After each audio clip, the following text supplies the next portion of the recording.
Bom dia, bom dia! Bom dia, Mariana, bom dia, Ariane. Bom dia, bom dia. Bom dia, Tudo bem, Mariana? tudo bem, e você? Estudando muito ou não? Fazendo o máximo. Beleza. Tá muito difícil, Mariana? Agora no final dá uma complicada essas matérias. Nossa, Junta bastante coisa, né? nossa, é muita matéria. É, muita coisa. Marcela, bom dia. Egon, bom dia. Antônio, um abração para você, bom dia também. Quem que estava dando aula agora? O Felipe, né? Mas já acabou, né? Já. Já acabou? Já, beleza. Rafaela, bom dia para você também. Bom dia, bom dia. Espera só um pouquinho. Antônio, bom dia. Egon, Marcela. Bom dia, Rafinha. Bom dia. Bom dia, bom dia. Galera, vamos continuar o nosso estudo aqui. Nós estamos falando sobre propriedades coligativas. Dudu, um abração para você, meu querido. Bom dia também. Ô, Rafaela, você lembra quais são as 4 propriedades coligativas que a gente está estudando ou não? Não lembro. Qual? Não lembra? Mariana, você lembra, Mariana? Quais? É, Pode falar. pressão, volume, Ah, temperatura, não lembro. não, é assim, ó. Nós temos a tonometria, Confundi. criometria, a ebuliometria e a osmometria, certo? São as propriedades coligativas que a gente está estudando. Ó, chegou mais gente aqui. Deixa eu dar uma olhadinha aqui, ó. Deixa eu ver aqui. Ariane já. Ih, a Ariane foi a primeira que entrou. Ana Laura acabou de chegar. Gente, então são essas propriedades coligativas que a gente está estudando, tá?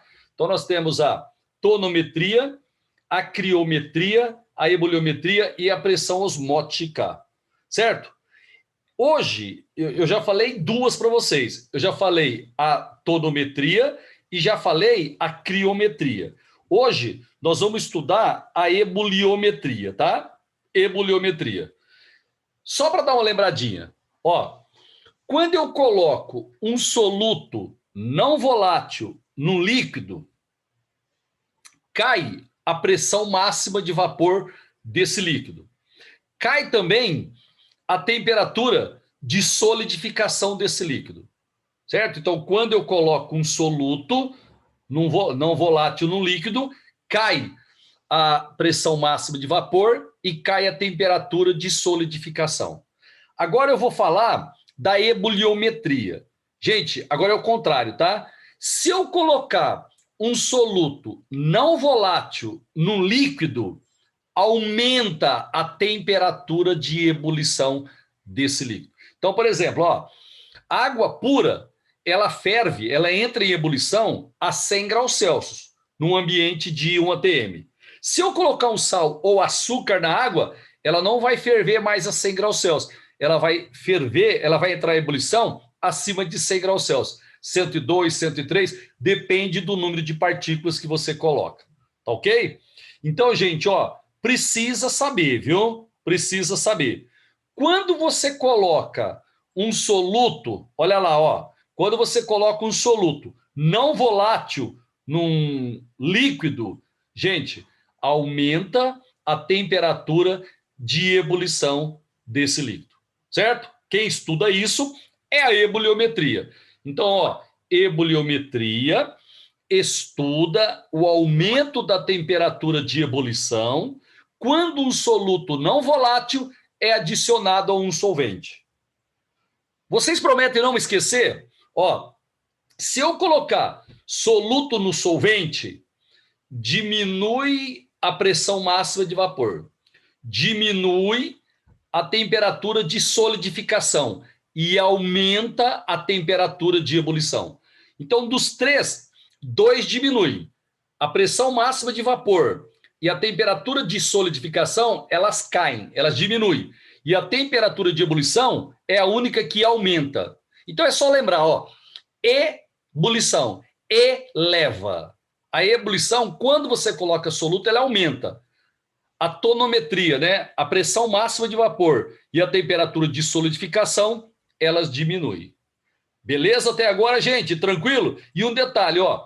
Quanto mais partículas de soluto eu coloco, mais aumenta a temperatura de ebulição. Certinho? Rafaela, isso ficou claro para você? Rafaela? Ficou assim. Beleza, então até agora tá de boa? Tá de boa. Ariane, chega aí, garota, Ariane. A Bruna tá tentando entrar. Ela não tá conseguindo entrar. Vê se ela entrou. Tô aqui, entrei agora. O que aconteceu, Bruna? Ah, tá. Não, eu viajei na maionese mesmo. Eu não vi que você tinha mandado mensagem. Nossa. Eu tô aqui esperando, né? Olhando aqui o meu celular, vendo se você ia mandar alguma coisa. Eu tô assim, gente, pelo visto hoje não tem aula do Claudinho, né? Aí a Ariane tem sim, tá aqui. Cadê a Carolzinha? A Carol tá no dentista tirando o aparelho. Ah, então tá. Então depois eu tô gravando a aula, aí eu coloco lá. Tá? Beleza, então, desculpa aí, tá? Eu mandei, eram às 11 horas, Bruna.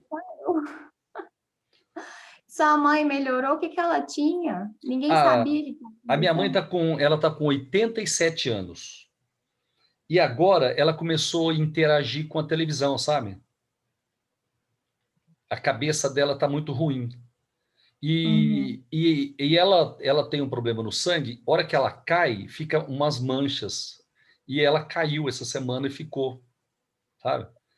Mas assim, vai lá, ela esqueceu que aconteceu isso daí. Mas foi até melhor do que eu estava imaginando, sabe? A cabeça dela não tá legal, mas fisicamente ela tava bem. Entendi. E Ah, mas não, incha então. as pernas dela também. Mas com essa idade é complicado, né, Bruna? É mais difícil. Tudo é mais difícil, né? Parece que volta a ser uma criança, né? É, exatamente. Só que é pior porque criança você fala e agora adulto, velho assim é difícil, né? Ele sempre quer ter razão e é difícil só.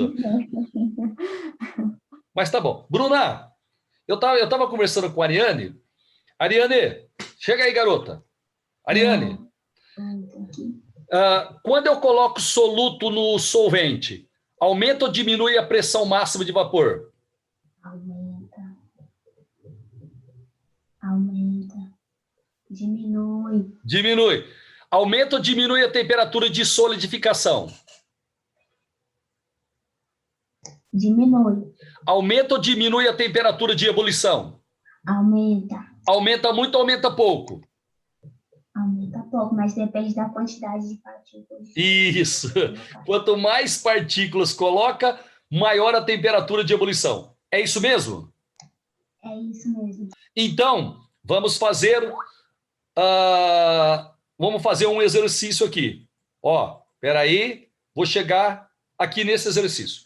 Ó, relacione as temperaturas de ebulição desses sistemas aqui. Eu tenho água pura, eu tenho uma solução aquosa, 1 mol por litro de sacarose, 1 mol por litro de glicose, 1 mol por litro de NaCl.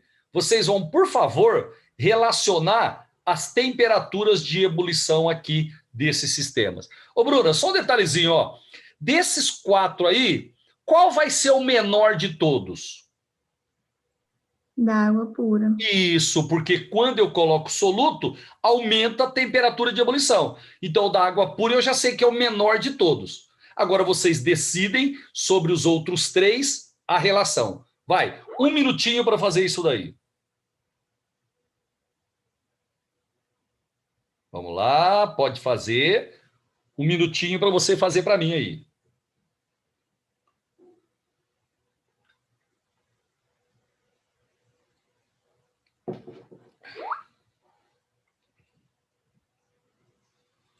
Vamos lá, rapidinho. Ô, Bruno, na hora que você acabar, você me avisa, viu? Pronto. Pronto. Então, vamos lá. Ó, no caso da sacarose, eu tenho 1 mol por litro, né, de sacarose. Isso corresponde a quantos mols por litro de partícula? 1 também, porque a sacarose, ela não ioniza nem dissocia. E a glicose? 1 também. 1 também. Todos os açúcares, quando você coloca em água, continua inteiro. Isso acontece, Bruna, com a ureia também, viu? A ureia, quando eu coloco em água, ela fica inteira. Não ioniza nem dissocia. Agora, já o NaCl, cada formulinha de NaCl vai se separar em Na+, Cl-. Não é assim? Sim. Então, eu tenho 1 mol por litro de NaCl. Isso corresponde a quantos mols por litro de partícula? 2. 2 mols por litro. Agora, Bruna, quando eu coloco soluto, aumenta ou diminui a temperatura de ebulição? Aumenta. Então, a água pura é a menor de todas. Ao nível do mar, 100 graus Celsius, e a menor de todas. Ok? Agora, as soluções serão acima de 100. Qual delas será a maior de todas, Bruna?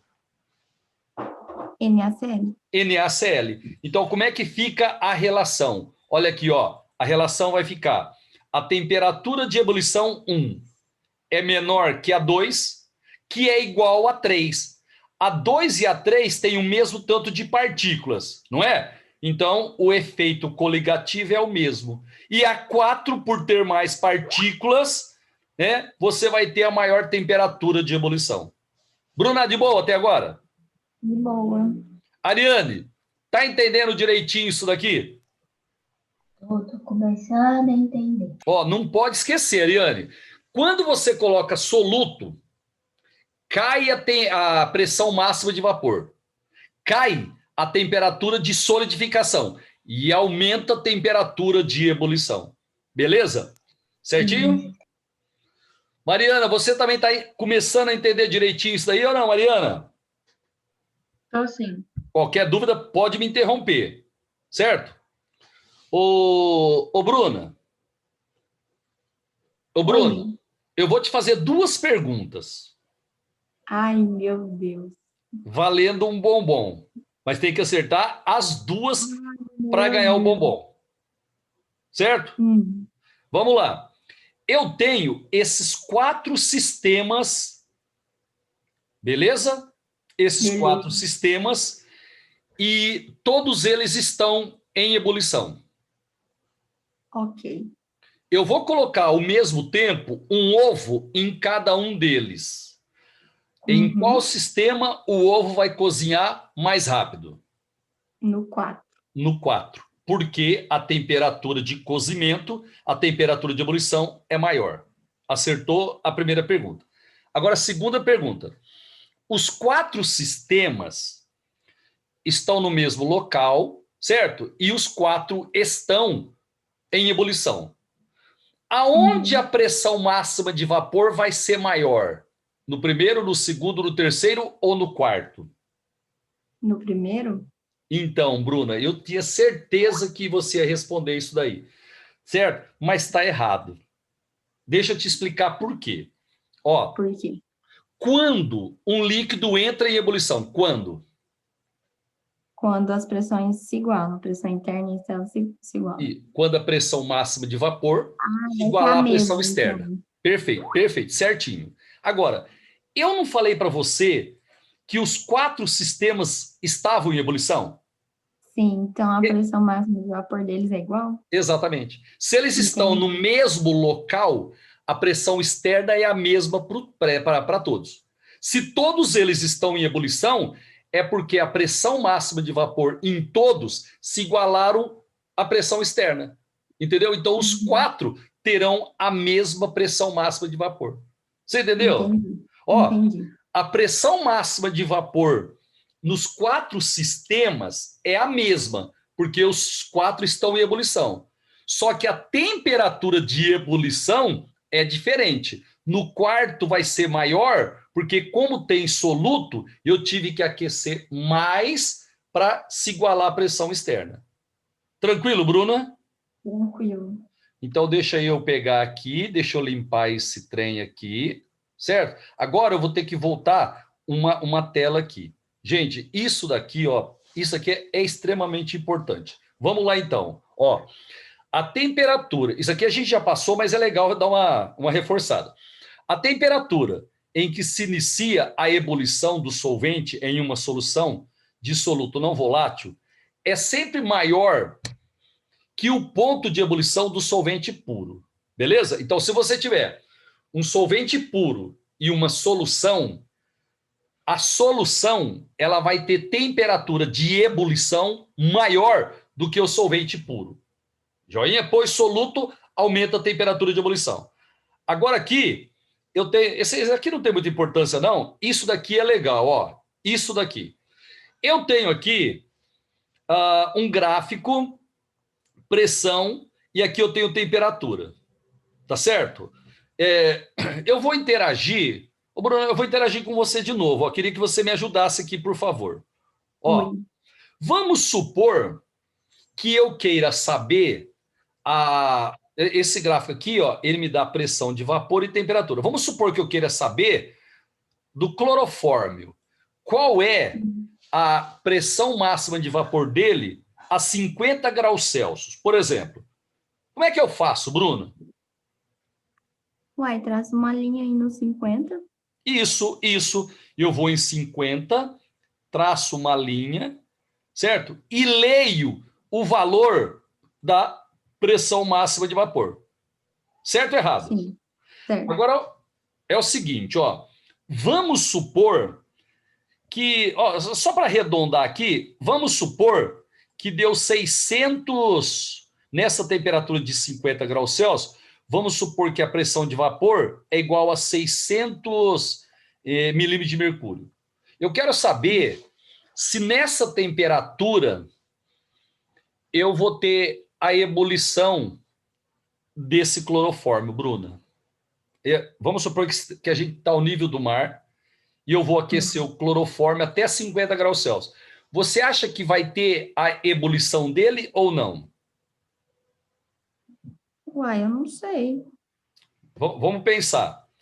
A 50 graus Celsius, qual é a pressão máxima de vapor dele? 600. Se eu estou ao nível do mar, qual é a pressão externa? 1. Em milímetro de mercúrio. Ah, é 760, né? Então, 600 não. é abaixo de 760. Então, nessa temperatura aqui, você não vai ter a ebulição do material. Entendi. Você entendeu? Entendi. Certo? Então, agora, eu vou pensar contrário. Vamos supor que eu fale assim para você. Bruna, eu estou em uma montanha e nessa montanha a pressão externa é 400 milímetros de mercúrio. Aí eu peço para você dizer para mim qual é a temperatura de ebulição do clorofórmio nessa altitude. O que você faz, Bruna? Ou agora eu traço ali na linha da pressão e acho a temperatura. Vai dar 40? Isso mais ou menos, né? Mais ou menos, aqui, sei lá, 42. Vamos chutar 42. Isso mesmo. Em 42 graus Celsius, a pressão máxima de vapor do clorofórmio dá 400 milímetros de mercúrio. Eu falei para você que nessa montanha, a pressão externa é esse valor. Então, nessa temperatura aqui, a pressão máxima de vapor se igualou à pressão externa. Então, nessa altitude, né, 42 graus Celsius é a temperatura de ebulição do líquido. Entendeu? Entendi. Então, agora é um exercício. Ó, eu quero... aqui vai ter que ser mais ou menos, porque como eu dei uma aumentada no gráfico, ele não está tão preciso, mas é mais ou menos, viu? Por exemplo, se for 80, você pode falar 80, 79, mais ou menos. Eu quero que vocês me falem a temperatura de ebulição dos 3 líquidos num ambiente de 600 milímetros. eu estou numa montanha, a pressão externa é 600 milímetros de mercúrio, eu quero que você me fale a temperatura de ebulição mais ou menos de cada líquido. Pode fazer, por favor. É mais ou menos, viu? Mais ou menos. Vou dar um tempinho para vocês fazerem.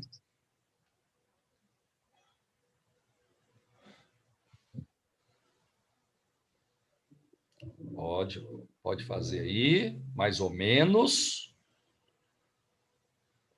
Desse jeito aqui, cai bastante em provas, viu? Eu vou interagir esse daqui. Rafaela, você me ajuda a fazer isso aqui, Rafaela? Mas eu posso tentar. Vamos lá, calma que eu vou te ajudar. Ó, eu estou no local com pressão externa de 600 milímetros de mercúrio, certo? Então, ó, eu tenho aqui o gráfico 600 milímetros de mercúrio. Rafinha, eu vou pegar nessa pressão aqui, vou traçar uma reta horizontal. Aí, onde essa reta encontrar o gráfico da substância, nós vamos ter o ponto de ebulição dela. Certo? Então, por exemplo, ó, o clorofórmio tem temperatura de ebulição mais ou menos 50 graus Celsius. Entendeu, Rafaela? Agora, o etanol, ó, continuando, vai dar mais ou menos 78 graus Celsius. E a água, continuando aqui, ó, a água vai dar mais ou menos 90, mais ou menos, viu? 97, 98 graus Celsius. Então é assim que você faz, Rafaela. Ó, você olha a pressão que o cara deu. Legal? Aí você traça uma horizontal, onde encontrar, você vai ter a temperatura de ebulição. Só que é o seguinte, ó, vamos raciocinar por que é desse jeito, não pode decorar, tem que entender. Vamos supor que eu esteja a 50 graus Celsius. A 50 graus Celsius, a pressão máxima de vapor do clorofórmio é 600 milímetros de mercúrio. Só que o local que eu estou trabalhando tem essa pressão externa também. Então, nessa temperatura, a pressão de vapor se igualou à pressão externa. Então, nessa temperatura, né, nesse ambiente, o clorofórmio vai entrar em ebulição. Joia? Aqui, Rafael, ó, eu tenho até as respostas aqui, ó. Mais ou menos 52 graus Celsius para o clorofórmio, mais ou menos 75 graus Celsius para o etanol, mais ou menos 97 graus Celsius para a água. Rafaela, de boa ou não? De bom, entendi. Certo? Então, por exemplo, ó, vamos supor que eu esteja numa montanha muito alta, alta pra caramba. Lá em cima, vamos supor que a pressão externa seja 200 milímetros de mercúrio. Lá em cima, a gente vai ter uma temperatura de ebulição da água aqui, ó, entre 60 e 70 graus Celsius. Quanto mais eu subo, menor a pressão. Aí, menor o ponto de ebulição do líquido. Certinho? Qualquer dúvida, pode me perguntar. Esse exercício aqui nós já fizemos. Certo? Tá aqui, ó. Eu fiz aqui com a Bruna. Pronto, acabou. Essa é a resposta. Agora, nós vamos estudar a osmometria. Ô, Mariana. Mariana. Oi. Você lembra o que é osmose? Osmose. Passagem de soluto do mais concentrado para o menos concentrado. Não, é o contrário. Isso que você falou, não, nunca lembro. Isso é a difusão. Difusão. A osmose é a passagem de solvente. Osmose é a passagem de água, tá? De solvente.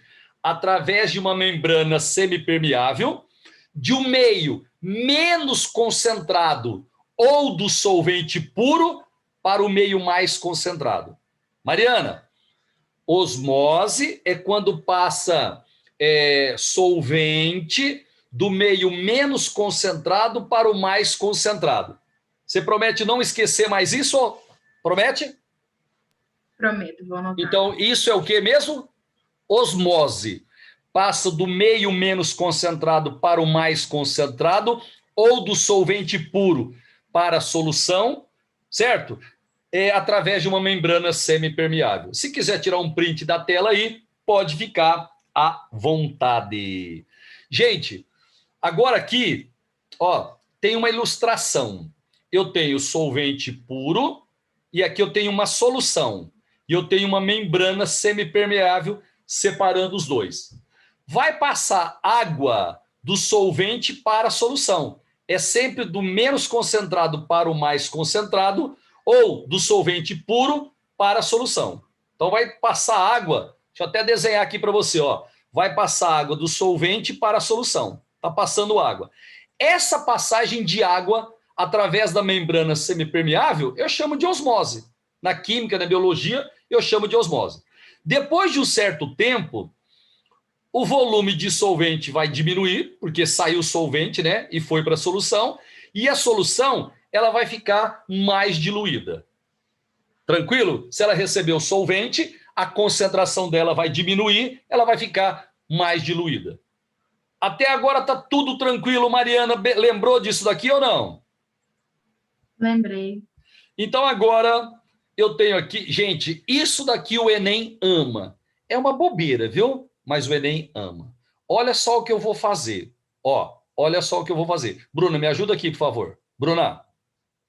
Oi. Ó, eu vou pegar uma célula, por exemplo, um glóbulo vermelho, uma célula qualquer. A gente sabe que a célula, né, ela tem uma membrana semipermeável, ok?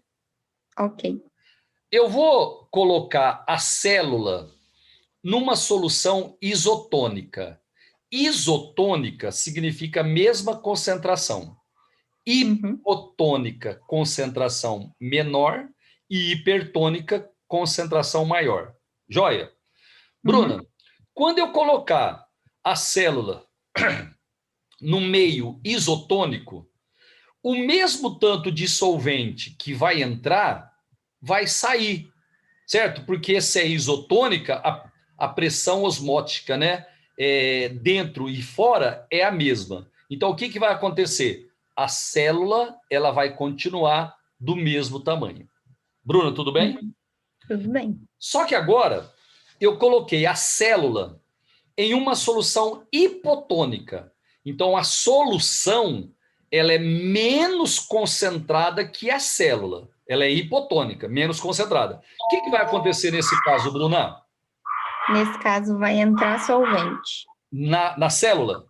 Isso. Isso. Vai sair solvente da solução menos concentrada, hipotônica, e vai para a célula que está mais concentrada. O que vai acontecer? A célula ela vai aumentar de volume até ela estourar. Certo, Bruna?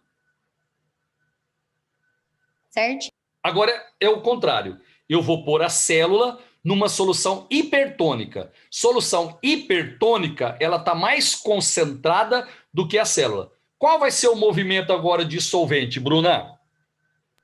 Vai sair da célula para o meio. Isso. Se vai sair da célula para o meio, porque agora o meio é mais concentrado e sai do menos para o mais, a célula vai perder solvente.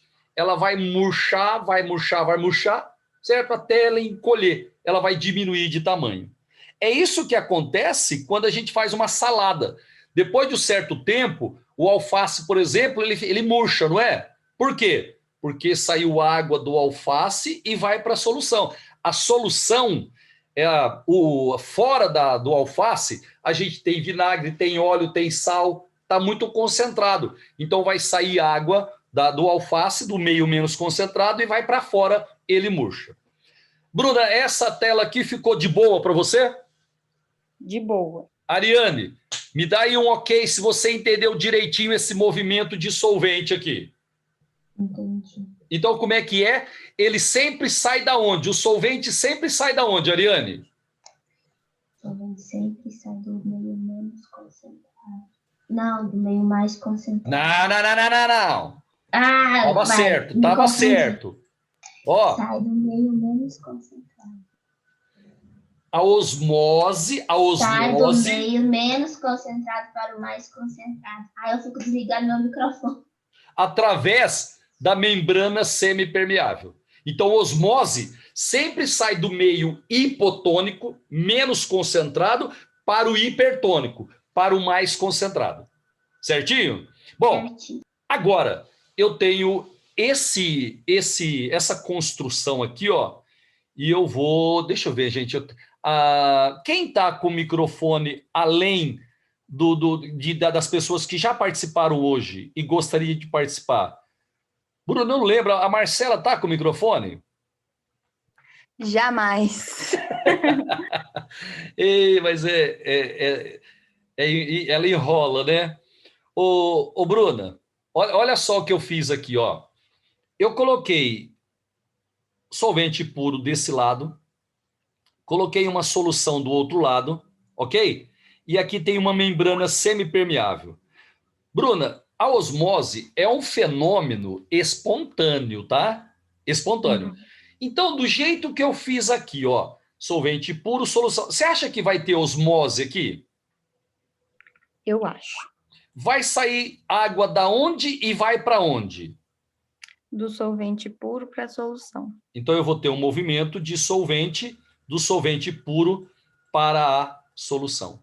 Certo? Isso aqui é a osmose. Agora, Bruna, eu quero impedir essa osmose. Você concorda? Se eu fizer uma pressão contrária aqui, ó, eu vou impedir essa osmose? Você lembra disso, não? Lembro. Agora, osmose.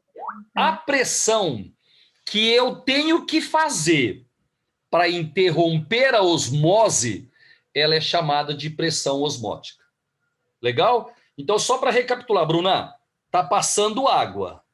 Se eu fizer uma pressão contrária, para de passar água, certo? Para de ter a osmose. A pressão que eu faço para interromper a osmose é chamada de pressão osmótica. Nós usamos a letra π para representar a pressão osmótica. Tá legal ou não, Bruna? Beleza? Beleza. Só que agora eu tenho perguntas para você. Presta atenção. Está tendo a osmose. Eu vou exercer uma pressão aqui igual à pressão osmótica. O que vai acontecer? Vai parar de passar. Vai parar de passar, vai interromper a osmose. Beleza. Sim. Só que agora eu vou fazer uma pressão aqui menor do que a pressão osmótica. E aí? Uhum. Vai passar do solvente puro para a solução. Sim. Mas e aí? E a pressão é menor. Vai continuar tendo osmose. Vai ter, mas só que numa intensidade menor. Só que menor. Uhum. Legal, legal. Só que agora eu vou fazer uma pressão aqui maior do que a pressão osmótica. O que vai acontecer? Aí vai ter osmose inversa. Vai sair da solução para o solvente. Exatamente, exatamente. Gente, o Enem gosta disso. E não é difícil de você entender. Ó, o solvente está puro aqui e aqui tem uma solução.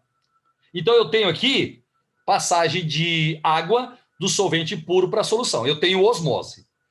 Se eu fizer aqui em cima uma pressão igual à pressão osmótica, interrompe a osmose. Porque pressão osmótica, por definição, é a pressão que interrompe a osmose. Agora, se eu exercer uma pressão menor do que a pressão osmótica, não vai interromper. Vai continuar tendo osmose, só que eu estou fazendo uma pressão contrária, vai ter uma osmose com uma intensidade menor. Agora, esse é o lance, ó. Se eu aqui em cima fizer uma pressão maior do que a pressão osmótica, eu vou inverter a osmose. Aí, ao invés de passar água do solvente puro para a solução, vai passar água da solução para o solvente puro. Isso chama-se osmose reversa. Só que para ter osmose reversa, eu preciso exercer uma pressão no sistema maior do que a pressão osmótica. Tá legal? Gente, hoje eles não vão interromper a gente pelo jeito, né? E a gente tem mais 5 minutinhos, viu? Eu não vou esquecer, não. 12h25 nós vamos terminar, tá? Galera, agora tem uma notícia para você aqui. Oi, alguma pergunta? Alguém me chamou? Essa pressão osmótica é dada? Não. Nós vamos calcular essa pressão osmótica. Ah, tá bom. certo? Ó, dá uma olhadinha aqui, Ariane. Ó, eu tenho água pura e aqui eu tenho uma solução de cloreto de sódio. Tá aqui. Se eu fizer uma pressão, ó, dá uma olhadinha aqui, ó. Se eu fizer uma pressão maior do que a pressão osmótica, eu vou reverter a osmose. Sem essa pressão aqui, a água passaria da água pura para a solução, certo? Mas como eu estou exercendo aqui, na solução, uma pressão maior do que a pressão osmótica, eu vou reverter a osmose. Vai sair água da solução e vai aumentar a quantidade de água pura, certo? Essa pressão chama-se pressão osmótica reversa ou osmose reversa. Ariane, está claro isso ou não? Entendi. Beleza? Bom, gente, agora tem uma novidade aqui. Ó, importante. Estudos mostraram que a pressão osmótica é similar, é semelhante, é análoga à pressão gasosa. Ok?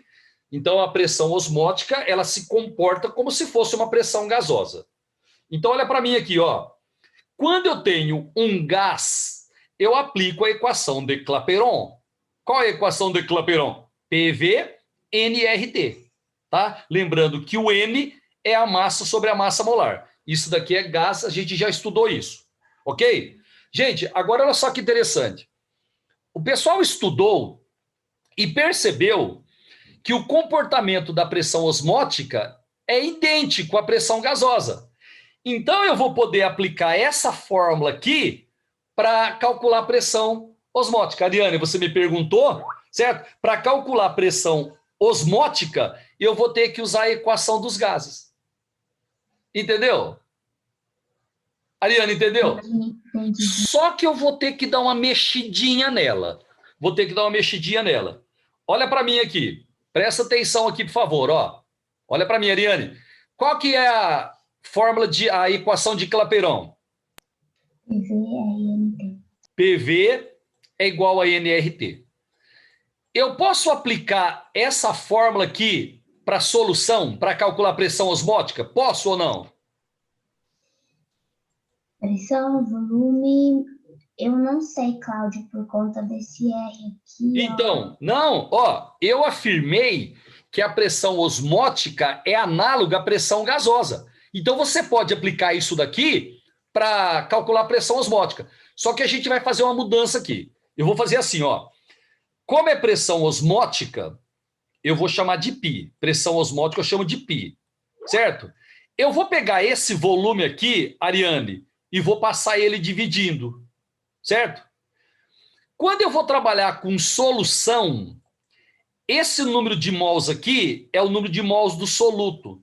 Quando eu estou trabalhando com gases, esse é o número de mol de gás. Quando eu estou trabalhando com solução, esse N1 aqui é o número de mols de soluto.